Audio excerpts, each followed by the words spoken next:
it's a collection of where you go for these particular questions. So whether it's deep lake cooling or whatever, who is it that is responsible for that we should be talking to, as opposed to trying to put everything on the OPA. So certainly, thank you very much for thank you.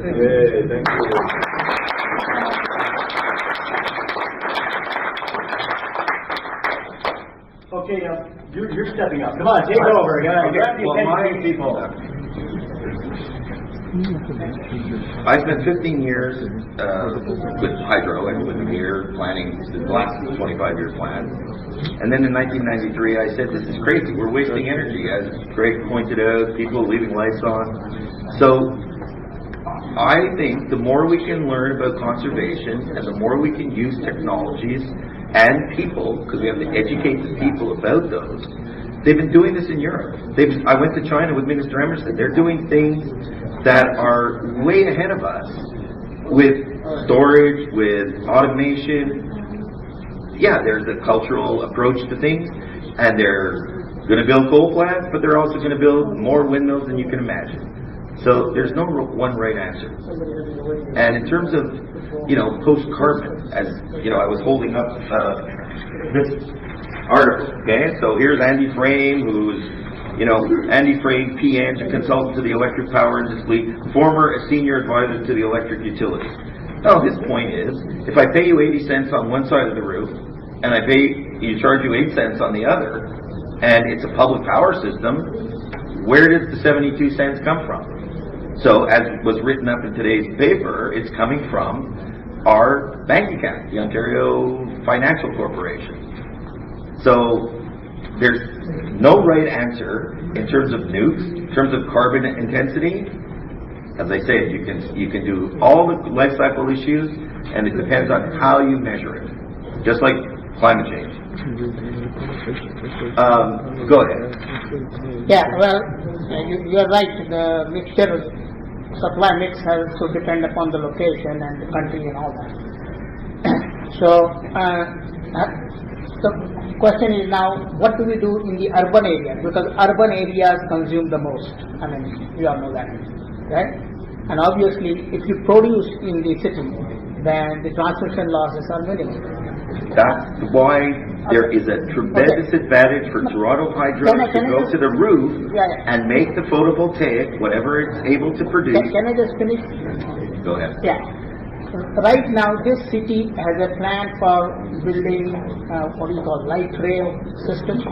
Possibly to the airport, yeah. Yeah, no, many places, like all across the metro. Oh, okay, yeah. Yeah. Recently, for example, on St. Clair, the whole St. Clair dug up for almost a year. Right. Now, I suggest that whenever we dig up a street for doing these changes, we dig up a little deeper and use that street for geothermal. Because right now, I want to do geothermal near my house, but I can't get the digger in my backyard because I don't have big enough room. So if we do that on streets, then we can all in the nearby plug into that. And that would be a chance I don't want this city to miss. Okay. We missed it at St. Clair, but on other locations we should miss it. What I was on last Friday, I was at the Toronto District School Board, 29 consultants, some of them that are big firms. The City of Toronto's school plan there's a possibility that the schoolyards that we have, which are adjacent to the thing, won't be a geothermal just for the school. It'll be a place for a community energy center. Like, we've got to use our assets in new ways. We own them all, whether it's our public library or our public schools. There's 20, rooftop units going on the schools. So the school board has come out with a request for a 10-year plan on reducing their greenhouse gases to meet their Kyoto. But they want to do it, instead of just bringing in a guy, paying him big money, have it on the Toronto Star consultant rips off school board, they want to make it through the teachers, through the staff, and through the students. We've got to do what Greg said. We've got to use the people that are involved in ultimately using the energy to learn about it. Then they'll use it more wisely. They won't waste it. They'll complain about paying for it. but it'll make it much more sustainable. And, you know, if you can do a geothermal, look, there are people going and putting solar systems on their roof, but it's not a good solar place, but they want to be green. Why don't they put it on the school, which then has the ability? I have nothing against the school. All I'm saying is, I don't know where the money is for with OPA or wherever. Can we have money also for streets, so that each street can supply the homes on that street? If somehow that could be arranged. That's the easiest way to do it. Well, it's if you consider, you know, we used to have a steam plant downtown, and it was N-Wave was part of a city, a public system. I don't think that Toronto Hydro is going to rip up our streets and our existing infrastructure and turn it into a massive geothermal system. And as Amir pointed out, it isn't making electricity. It's just making heating or cooling. That's good enough. A big portion of that heating comes from Alberta, Union Gas, and Enbridge. So, you know, we've got to think about it. The gas that comes from other places, the wind and solar that's here, which our governments are promoting. I'm not saying I'm against green energy. I'm just saying there's no free ride. No, but wind, solar, and geothermal is here. Geothermal in the city isn't here. Go ahead. From you mentioned an education standpoint when you're talking about the Chinese and the Europeans, and where is it that you see that we're falling short? What is it that, why is it that the average person is not understanding the issues maybe as well as they should be? Because we didn't make energy management part of our curriculum. And we saw in Kyoto, and then our neighbors to the south did. So you saw all that. You know, I had companies saying you're not allowed to say the word climate change unless you cross the border. I worked with Honeywell and Johnson and all these big companies that are controlling our buildings. And what they say in Mississauga is one thing, what they say in New York is another. So, you know, it's an international issue. We have an interconnected grid. You know, the reason Hydro-Quebec bought New Brunswick Power, they have a 1,200 megawatt green power contract with Maine and the New England system. And this lets them get that Hydro-Quebec power to Maine. And Ontario, with all due respect to Amir, we looked at building in Manitoba and bringing those wires across Ontario to the grid. Now, instead of giving Manitoba the money, we're going to give the renewable energy native reserves, who will put up the windmills, and then they're going to make Hydro One go out and build the infrastructure to bring that energy to the grid. Because it's not needed where the windmill is. It's needed where the load is. Do you have a question? Go ahead.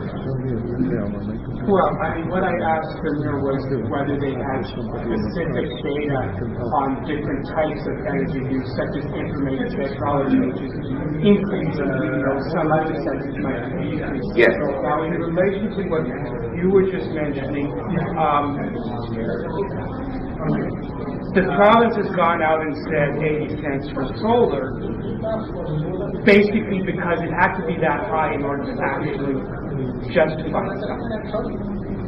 There doesn't seem to be any logical reason for doing that. They could have said, you know, 100 cents for this, or 50 cents for that, well, I'm getting to that. There's not a logical reason. I know what the reason is. I'm going to tell you what it is and why it's not logical.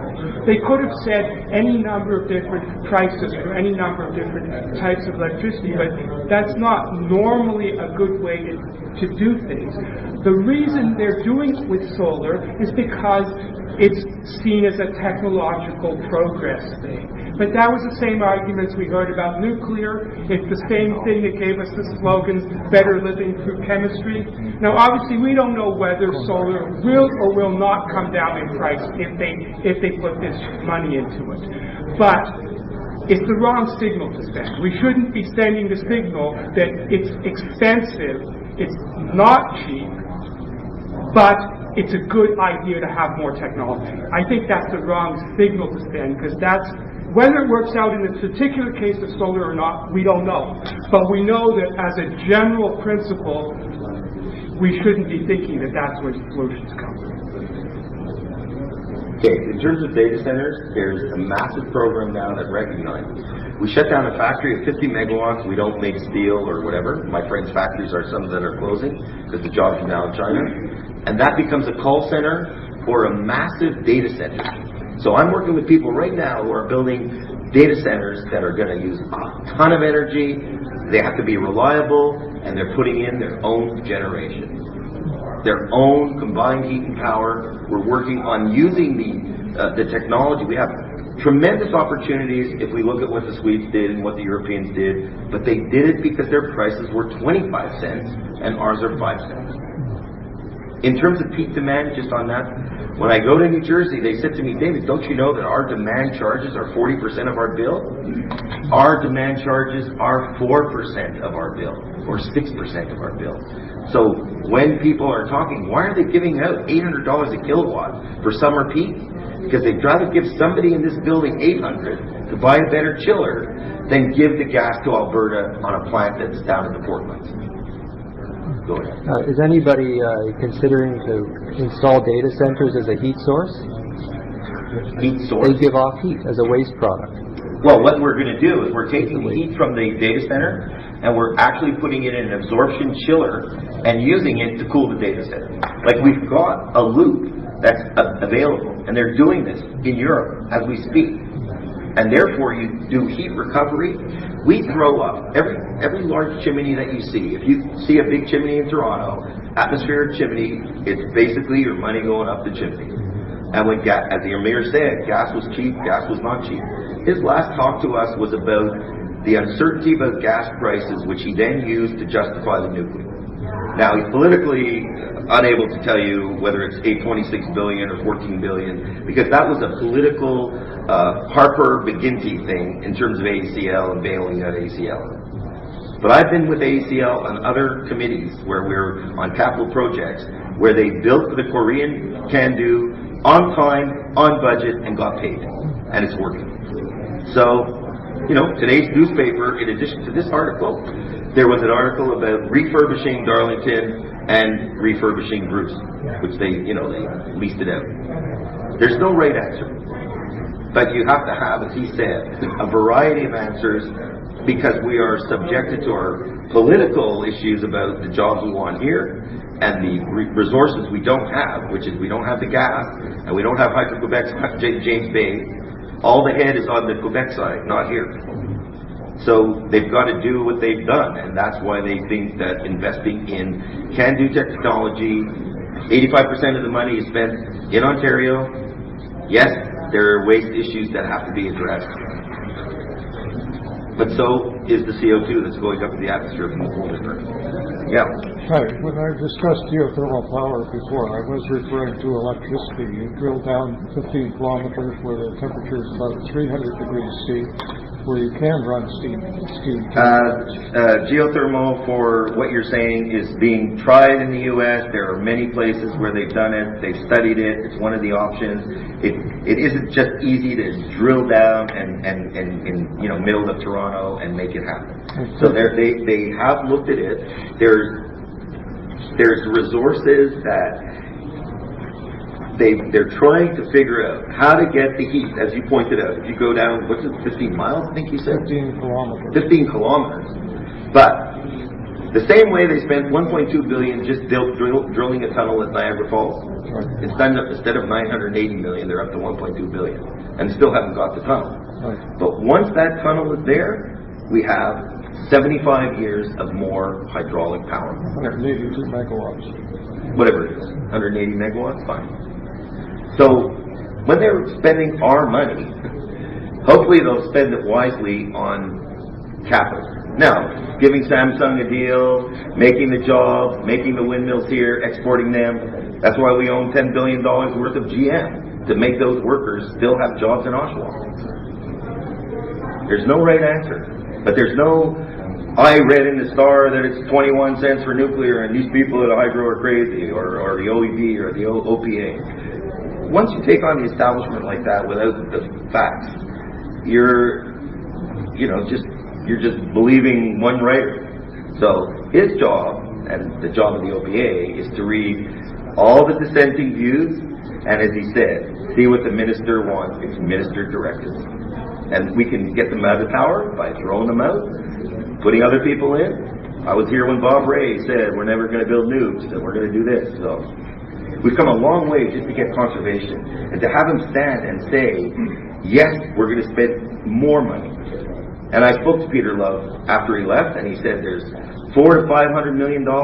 There are people that can